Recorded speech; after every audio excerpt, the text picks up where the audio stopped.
It was a damp, chilly autumn afternoon in Seattle's Central Park. A thin veil of mist hung low over the paths, and golden leaves softly drifted down, carpeting the walkways as if trying to erase every lingering trace of summer. Amid the quiet solitude of the park, only two figures disturbed the stillness, trapped in a heavy, painful silence. Sitting quietly in his wheelchair beside a bench was Ethan, a 10-year-old boy whose expression was devoid of any emotion. His once bright and joyful eyes were now empty, reflecting nothing but the profound pain of his loss. The terrible accident had taken away not just Ethan's beloved mother, but also his ability to walk, leaving him imprisoned in a cold, mechanical wheelchair. A few feet away, Jonathan Reeves, Ethan's father, sat absently scrolling through his phone, his face etched with worry and exhaustion. At 67, Jonathan was a billionaire who seemingly had everything a man could desire: a prestigious career, immense wealth, and a luxurious mansion that others could only dream of. Yet none of those possessions mattered as he watched his young son battling overwhelming despair day after day. Countless sleepless nights had passed with Jonathan helplessly witnessing Ethan suffer from recurring nightmares, anxiety, and fears, unable to offer anything beyond awkward reassurances. Suddenly, Ethan's panicked breaths cut through the silence. The familiar wave of anxiety was returning. His small hands trembled violently, and his eyes filled with terror as haunting memories of the accident rushed back. Jonathan stood helpless, desperately searching for words of comfort, but nothing he said seemed to soothe Ethan's anguish. Just then, a homeless woman named Mary, around 50 years old, gently approached them. Ignoring her worn-out appearance and the cautious look from Ethan's father, Mary quietly knelt beside the terrified boy. Using her soft, calming voice, she patiently guided Ethan through slow, even breaths. Then, from her worn coat pocket, she pulled out an old, well-loved teddy bear and placed it gently into Ethan's shaking hands. "Whenever I'm scared," she whispered, "I hug this little guy close to my heart." Ethan took the teddy bear, surprised yet deeply touched. His trembling slowly eased, and for the first time in what felt like forever, he felt a warmth and comfort that neither his father nor the best doctor's money could buy had ever managed to provide. Jonathan sat silently on a park bench, his eyes glued to his phone, lost in a whirl of business emails and urgent texts. The autumn wind blew cold and damp through Seattle's Central Park, scattering leaves around his feet, but he hardly noticed. Just a few feet away, his 10-year-old son Ethan sat motionless in his wheelchair, his vacant eyes fixed on nothing in particular, his expression blank yet haunted by invisible scars. Suddenly, a desperate, strained breathing broke the silence. Ethan's frail body began to tremble violently, his hands gripping the wheelchair's armrests as panic surged through him. The memories of that dreadful accident rushed back vividly: the screeching tires, the shattering glass, the moment he lost everything. Ethan's heart raced uncontrollably, the air struggling to fill his lungs as fear tightened its grip around him. Jonathan immediately snapped back into reality, but stood frozen, helplessly watching his son suffering another terrifying anxiety attack. His mind raced, searching for the right words, the perfect gesture, but nothing came. He had seen countless doctors and therapists struggle to soothe Ethan, and now in this critical moment, he felt painfully powerless. Nearby, unnoticed until this moment, Mary, a homeless woman in her early 50s, quietly observed the scene unfolding. Her clothes were worn, her shoes battered, and yet there was something gentle and comforting about her presence. Without hesitation or fear of rejection, she slowly approached Ethan, softly knelt beside him, and spoke in a voice calm and tender, like a mother comforting her child. "Listen to my voice, sweetheart," Mary whispered softly. "Breathe slowly with me. In and out." Her soothing words gently guided Ethan's ragged breaths back into a calm rhythm, the trembling gradually subsiding. Then, carefully reaching into her worn-out coat, Mary produced an old teddy bear, faded and threadbare from years of comforting embraces. She gently placed it in Ethan's shaky hands, softly saying, "I always carry him with me when I feel afraid. He helps chase the scary thoughts away." Ethan stared at the bear in surprise. Then, instinctively, he hugged it tightly to his chest. Warmth spread through him, chasing away the lingering shadows of his fear. For the first time since the tragic accident, Ethan's shaking ceased entirely, replaced by an unfamiliar peace. From a short distance away, Jonathan watched silently, utterly astonished. This woman, whom he might have ignored in any other circumstance, had effortlessly done what he, despite all his wealth and connections, had failed to do. She had given Ethan comfort, and more than that, she had given him hope. The morning was still wrapped in a misty chill when Mary awoke, curled beneath the thin blankets inside her makeshift shelter near the park. As she stretched, she noticed a sleek black limousine parked quietly by the curb, oddly out of place against the backdrop of cracked sidewalks and graffiti-covered walls. Before Mary could fully process the unusual sight, a well-dressed chauffeur stepped out and approached her cautiously, his polished shoes clicking softly against the damp pavement. "Excuse me, ma'am," he began gently, a respectful smile on his lips. "Are you Mary?" Mary hesitated, uncertain and wary, yet curiosity overcame her caution. "Yes," she replied softly, brushing her tangled hair behind her ears. Her voice trembled slightly with apprehension. "I have been sent by Mr. Jonathan Reeves," the driver explained politely, gesturing toward the limousine. "He requests your presence at the Grand Plaza Hotel. He wishes to speak with you personally." Mary felt her heart skip a beat, confusion and surprise battling within her. Thoughts raced through her mind. What could the billionaire possibly want from her? She remembered vividly the previous afternoon, comforting young Ethan during his anxiety attack. Perhaps she had overstepped her boundaries somehow, yet the memory of the boy's relieved face filled her with quiet confidence. After a moment of hesitation, Mary gathered her courage, nodded gently, and followed the chauffeur to the car. Inside, the plush leather seats were warm and inviting, a stark contrast to her usual harsh surroundings. As the limousine pulled away smoothly, Mary gazed out at the passing city streets, a sense of anticipation growing stronger within her chest.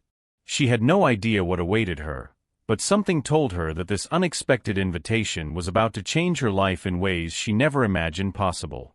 Weighing his words carefully before continuing. "Yesterday, at the park, you accomplished something truly remarkable," he began softly, his gaze deeply appreciative. "You reached Ethan in a way none of us have managed. Not me, nor the doctors, nor any therapist I've hired. You gave my son comfort and hope in a way that money simply can't buy." Mary felt her cheeks warm, surprised by the sincerity in his voice. Jonathan moved closer, speaking quietly yet with unmistakable emotion. "I invited you here today because I have an offer, well, more of a request. I want you to be Ethan's companion. Not as a therapist or a nurse, those roles haven't worked. Ethan doesn't need someone with diplomas or titles. He needs someone with compassion, patience, and genuine care. Someone with a true heart." Mary's eyes filled with tears as she considered his words, overwhelmed by the unexpected faith placed in her. Memories of her own lost son surged within her heart, mingling pain with newfound purpose. The thought of guiding Ethan, being there for him, and perhaps rediscovering meaning in her life, felt profoundly right. Meeting Jonathan's hopeful gaze, Mary smiled softly and replied with quiet determination, "Mr. Reeves, I would be honored to help Ethan in any way I can." Mary's heart fluttered anxiously, her hands tightly clasped in her lap as she processed Jonathan's unexpected request. Doubt surged through her mind, clouding the warmth she had felt moments before. It had been years since she was last trusted with caring for anyone. Once upon a time, she had proudly worn a nurse's uniform, dedicating her days to healing others. But that life had collapsed tragically when she lost her own son. After his death, grief had consumed her, pushing her into darkness until there was nothing left but the streets. Mary's gaze drifted to her worn shoes, memories of happier times battling against years of loneliness and self-doubt. Her voice shook softly as she spoke, eyes glistening with tears she struggled to hold back. "Mr. Reeves, I'm honored by your trust, truly, but I don't know if I can help Ethan. It's been so long since anyone needed me." As she spoke, Mary remembered the emptiness that had filled her days since losing everything: her family, her job, and her sense of purpose. Homelessness had stripped away her confidence, leaving behind only a fragile shell of the caring nurse and mother she once was. Yet, in the quiet of her uncertainty, a powerful image emerged in her mind: the gentle, trusting eyes of Ethan looking up at her, filled with hope during his darkest moment in the park. His gaze had ignited something deep within her, a longing to feel needed again, to find meaning once more in her life. Taking a deep breath, Mary raised her eyes, meeting Jonathan's patient and understanding gaze. Something shifted inside her heart, quiet yet resolute. She realized this wasn't just about helping Ethan, it was a second chance for herself, a chance to reclaim a life of purpose. With newfound courage, Mary finally whispered, "I'm willing to try for Ethan and maybe for myself too." If this story touched your heart, please gently hit the like button and subscribe to Justice Reloaded HD, so you don't miss the meaningful next chapter. Mary's breath caught in her throat as she stepped into Jonathan's sprawling mansion for the first time. From the outside, the estate had seemed majestic and impressive, yet once inside, the vast space felt strangely cold and empty. She stood motionless for a moment in the grand foyer, taking in the polished marble floors and exquisite chandeliers sparkling overhead. Everything around her radiated wealth and perfection, yet an eerie sense of loneliness lingered in every corner. A well-dressed maid escorted Mary through the immense hallways, her footsteps echoing softly against the immaculate marble surfaces. Mary shivered slightly, not from cold, but from the palpable absence of warmth that hung heavily in the air. Every luxurious detail, from ornate paintings to elegant sculptures, seemed carefully placed to impress rather than comfort. Arriving in the drawing room, Mary sat gingerly on a pristine velvet sofa, feeling distinctly out of place.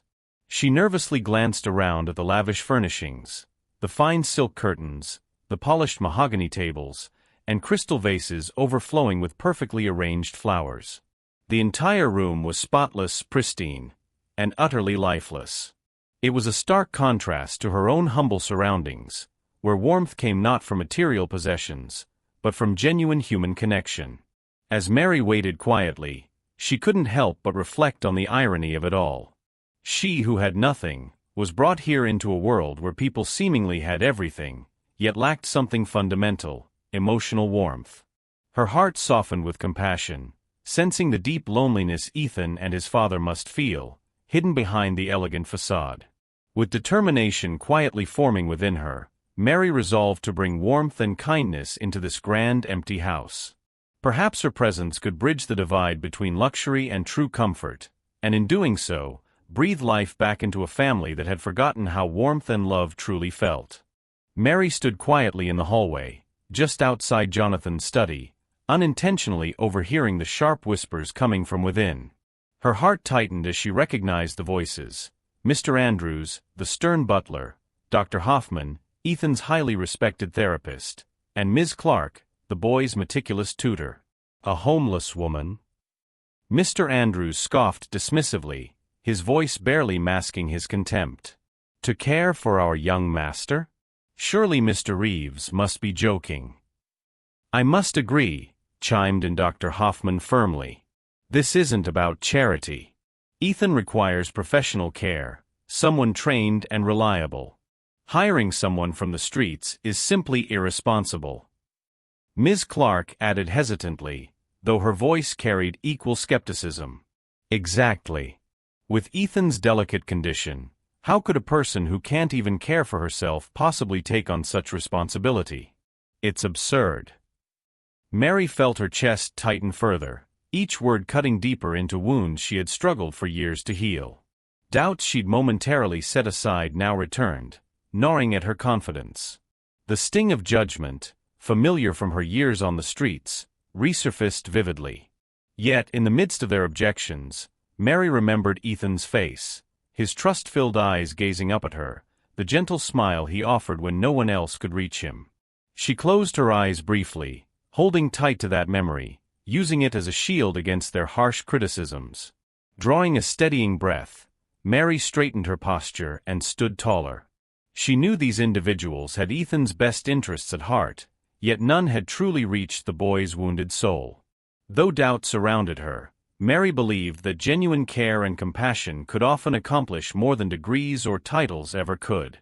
As the whispers faded behind closed doors, she resolved silently to prove them wrong, not through words, but through the gentle strength of her actions. At first, Ethan watched Mary cautiously from across the spacious living room, his eyes filled with quiet suspicion. After being left behind by so many caregivers who couldn't understand him, he wasn't sure if Mary would truly stay. He remained silent, withdrawing into his protective shell, his small body tense in the wheelchair. Mary understood his hesitation. She'd seen it before. Without saying a word, she quietly took out her worn harmonica from her coat pocket. The instrument felt familiar and comforting in her hands, something she once used to soothe her own son during restless nights. Closing her eyes briefly, Mary began to play a soft, soothing melody, the gentle notes filling the quiet room like a calming lullaby. Ethan's cautious eyes softened as the delicate music reached him. Gradually, the boy's expression shifted from guarded skepticism to quiet curiosity. He leaned slightly forward, his fingers gently tapping the rhythm along the armrest of his wheelchair. With each passing moment, the music seemed to dissolve the invisible wall Ethan had carefully built around himself. Days turned into weeks, and each afternoon Mary returned to sit beside Ethan, playing the harmonica with gentle persistence. Soon Ethan began responding, not with words at first, but with small gestures, a shy glance, an appreciative nod, the subtle tapping of his foot to Mary's melodies. Then one afternoon, as Mary finished playing a particularly tender tune, Ethan slowly reached out and gently took her hand. It was the first time in almost a year he'd willingly touched anyone. Tears filled Mary's eyes as Ethan leaned forward, wrapping his fragile arms around her in a heartfelt embrace. It was a silent, powerful moment. No words were needed to convey the trust and gratitude Ethan finally felt toward Mary, whose quiet patience and warmth had brought him back from a world of painful silence. As days turned into weeks, Jonathan found himself growing increasingly uneasy every time he saw Ethan laughing softly with Mary or gently leaning toward her as she played her harmonica. Initially, he'd been overjoyed by Ethan's newfound happiness, but soon his delight was overshadowed by a creeping sense of discomfort and suspicion. The bond between Mary and his son had blossomed faster and stronger than Jonathan had anticipated, stirring something deeply unsettling within him. Late one evening, standing quietly in the shadows of the doorway, Jonathan watched as Ethan and Mary shared a quiet laugh over a simple story she was telling. He felt a pang of envy mixed with a growing sense of insecurity. Was he losing Ethan to this woman who had suddenly appeared in their lives, with her kindness and warmth? His mind began racing, filling with doubts. Could Mary's motives truly be pure, or was there something hidden beneath her gentle demeanor? After all, she was once a stranger living on the streets. How much did he really know about her past, her intentions? His protective instincts, sharpened by years in the ruthless financial world, told him to be cautious. One evening after Ethan had gone to sleep, Jonathan approached Mary, his voice unusually tense. "Mary," he began carefully, "I appreciate what you've done for Ethan, but I'm concerned about how close you've become. Ethan is vulnerable. You understand why that might worry me, don't you?" Mary's eyes widened slightly, clearly caught off guard by his sudden suspicion. She opened her mouth as if to respond, but Jonathan raised a hand, signaling for silence. "I hope your intentions are genuine," he continued softly yet firmly.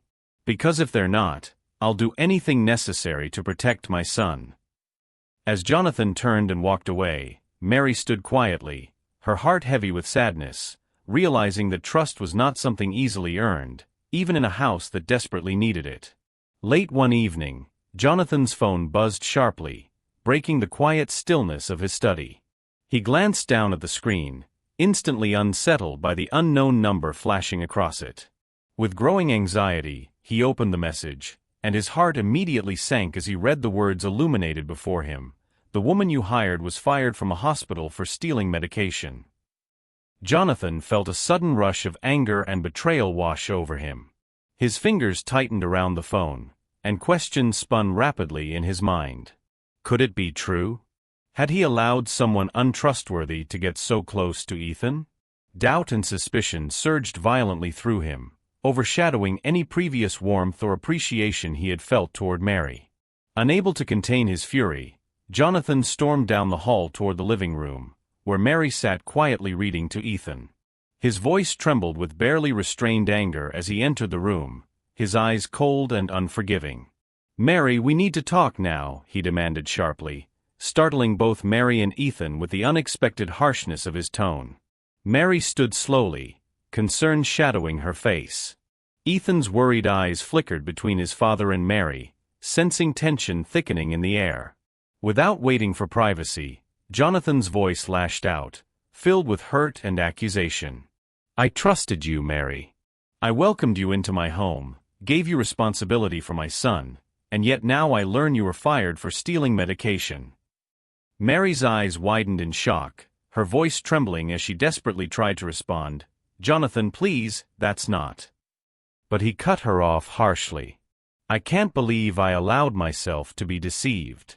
Ethan deserves better than lies and betrayal. I want you out of my home immediately." Mary stood frozen, feeling tears welling in her eyes, her heart breaking under the weight of Jonathan's accusations. Her gaze moved helplessly toward Ethan, who sat silent and confused, gripping tightly onto the familiar worn teddy bear Mary had given him. Without another word, Jonathan turned and stormed away, leaving Mary alone in stunned silence. Ethan stared helplessly up at her, his eyes wide and frightened. Mary quietly knelt beside him, placing her hand softly on his shoulder. "It's all right, sweetheart," she whispered gently, hiding her own pain. She offered him a reassuring smile even as her heart ached deeply. Mary knew she could not defend herself now, not while Jonathan's mind was clouded by anger. With quiet dignity, she prepared to leave, hoping someday the truth would finally emerge. Mary stood quietly in the center of the grand entryway, her worn coat hanging loosely around her shoulders. She knew no amount of explanation could break through Jonathan's wall of anger and suspicion. The sting of his accusations lingered painfully in her chest, but she refused to let her emotions spill out. Instead, she clutched the old teddy bear gently in her trembling hands, her last connection to Ethan. Taking a deep breath, Mary slowly approached Jonathan, who stood silently near the doorway, avoiding her gaze. Without anger or resentment, she softly placed the worn, comforting toy into his reluctant hands. "Ethan will need this tonight," Mary whispered, her voice steady despite the ache in her heart. She paused briefly, meeting Jonathan's eyes one last time, her expression filled not with bitterness, but sadness. Without another word, she turned and quietly stepped out into the chilly night, leaving behind only silence and regret. Later that evening, Ethan sat alone in his bedroom, confused and increasingly anxious about Mary's abrupt departure. The room suddenly felt colder, emptier, the comforting presence that had once filled his days abruptly ripped away.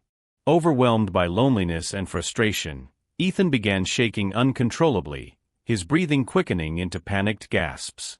His small hands clenched tightly into fists as confusion transformed into raw anger. A desperate scream erupted from deep within him, echoing painfully throughout the mansion. With tears streaming down his face, Ethan knocked the books and toys from his shelves, shattering lamps and picture frames, releasing months of pent-up grief and pain. Jonathan rushed into the room at the sounds of chaos, stunned by the sight of his son spiraling into such distress. Ethan's face was flushed red, eyes wild with anguish as he threw himself into deeper despair, crying inconsolably. Seeing his son suffer so violently reminded Jonathan painfully of those dark days after the accident, days he believed were finally behind them. Realizing his terrible mistake, Jonathan's heart sank heavily. He glanced at the teddy bear Mary had left behind, resting untouched at the foot of Ethan's bed, and felt a powerful wave of remorse. His misplaced anger had torn away Ethan's only source of comfort, the gentle woman who had finally begun to heal his son's wounded spirit. Holding Ethan tightly in his arms, Jonathan whispered apologies through tears of regret, hoping somehow he could repair the damage his distrust had caused, but fearing it might already be too late. In the quiet solitude of his study, Jonathan paced anxiously, awaiting news from the private investigator he'd urgently hired. His heart had become heavy with guilt and regret, haunted by Ethan's anguish since Mary's departure. Suddenly, his phone rang sharply, startling him from his troubled thoughts. He answered quickly, bracing himself for the truth. The investigator's voice was calm yet tinged with sympathy as he began to relay Mary's past. With each word, Jonathan felt his stomach churn painfully, realizing the magnitude of his mistake. The woman he'd so hastily accused of betrayal had never stolen medication. Instead, she'd been cruelly framed by a corrupt doctor. Mary, an honest and dedicated nurse, had courageously refused to falsify hospital records, making her a threat to the doctor's illegal schemes.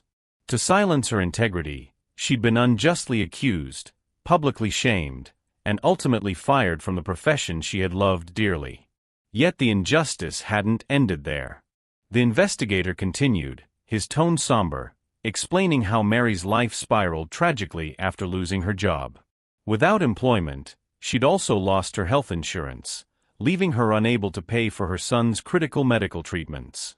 When the hospital coldly turned them away, citing her lack of coverage, Mary was forced to watch helplessly as her beloved child succumbed to illness, a loss so devastating, it had driven her to homelessness and despair. Jonathan sat heavily into his chair, stunned and heartbroken by the story. The truth weighed heavily upon him, revealing Mary not as a deceiver, but as a courageous woman whose strength had been shattered by profound loss and injustice. She'd quietly borne unimaginable suffering, yet had found it in her heart to offer Ethan the compassion and warmth that even Jonathan, with all his resources, had failed to provide. Filled with deep remorse, Jonathan buried his face in his hands, tears streaming quietly down his cheeks.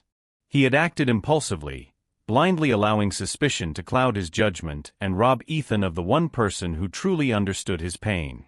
Determined now to right his wrong, Jonathan knew he must seek Mary's forgiveness and restore her dignity, both for her sake and for Ethan's healing. As night settled silently over the mansion, Jonathan resolved to find Mary, not just to apologize, but to offer her the justice she deserved, and the chance at redemption she had so courageously earned. Alone in Ethan's darkened room, Jonathan sat quietly at his son's bedside, gently clutching the crumpled note Mary had left behind.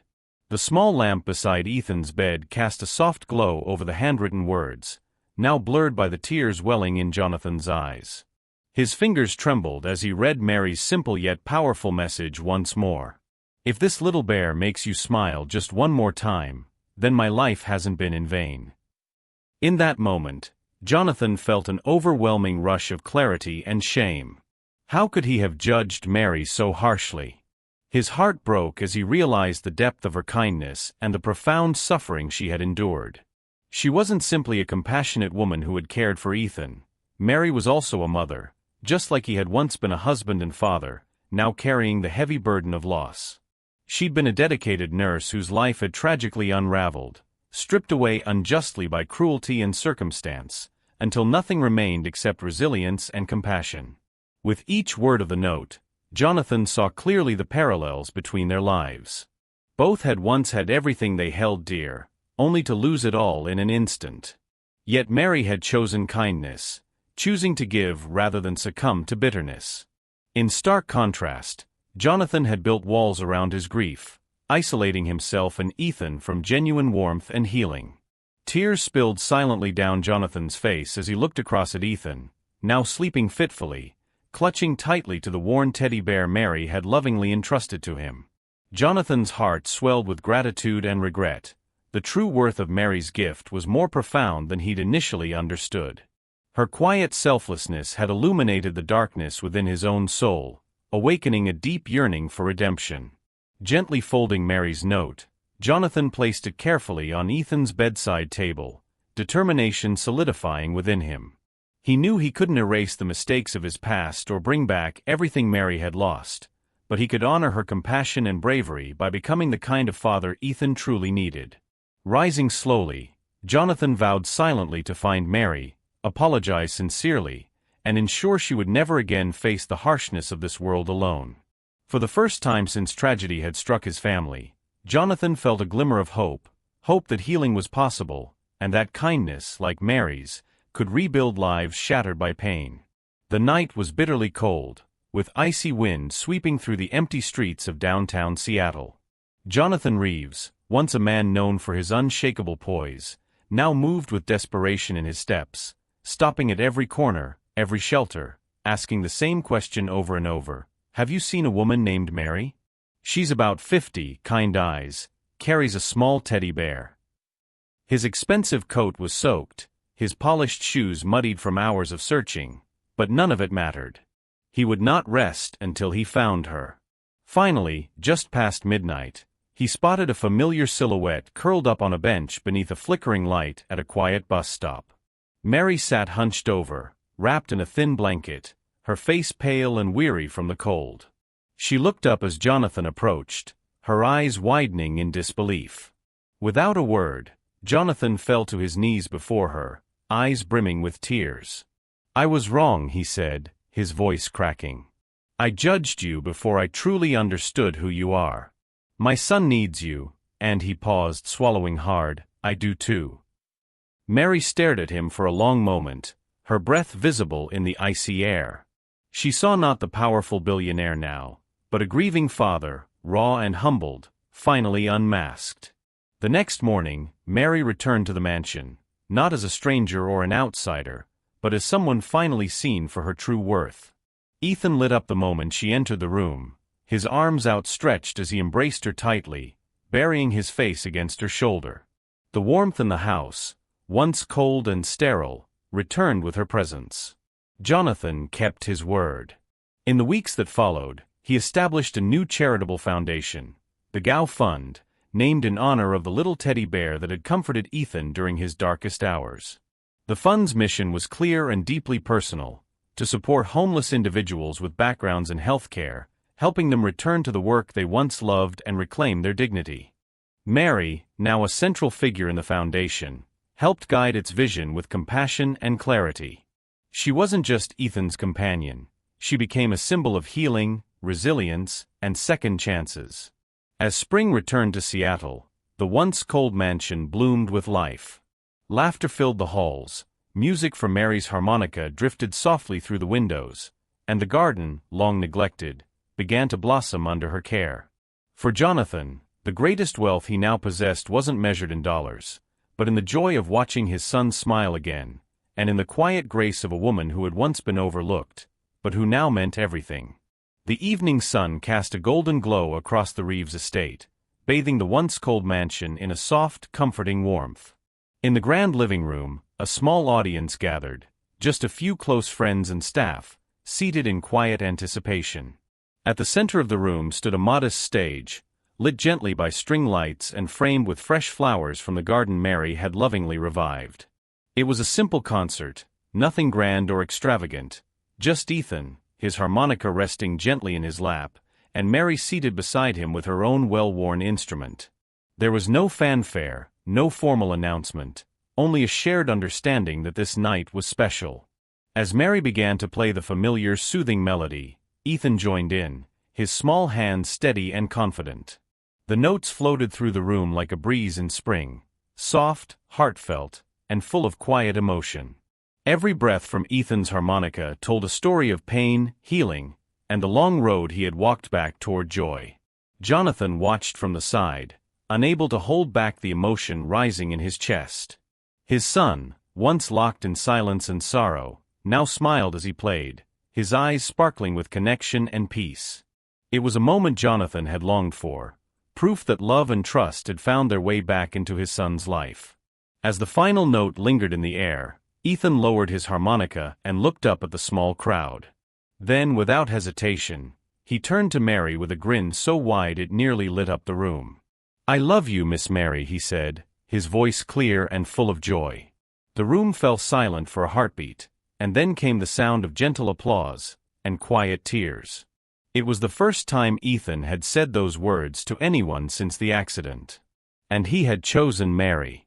Mary's eyes welled with tears as she reached out and pulled Ethan into a warm embrace. She didn't speak, she didn't need to. The hug said everything.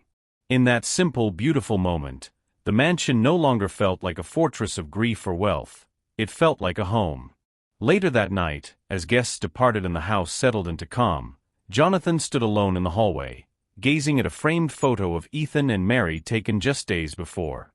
Beneath it, a small plaque read the words he now believed with all his heart. Sometimes the person with nothing gives more than all the wealth in the world ever could. And for the first time in a long time, Jonathan smiled, not the practiced smile of a powerful man, but the quiet smile of someone who had been changed, who had finally understood the true meaning of love, family, and redemption. Life often teaches us that the most valuable things can't be bought: compassion, trust, and the quiet courage to keep going after loss. In this story, it wasn't a doctor, a psychologist, or even a billionaire who healed a broken child. It was a woman who had lost everything, yet still chose to give. Mary reminded us that sometimes, the people who seem to have the least are the ones who carry the most love, the deepest wisdom, and the gentlest strength. Her story speaks to the quiet resilience that so many older folks know well, the kind born not from comfort, but from hardship. And in the end, it's not grand gestures that change lives, but small sincere acts of kindness done with a full heart. If this story touched something in you, if it reminded you of a truth you've always known, please give it a like, and consider subscribing to Justice Reloaded HD. We share stories that honor the strength of the human spirit and the power of second chances.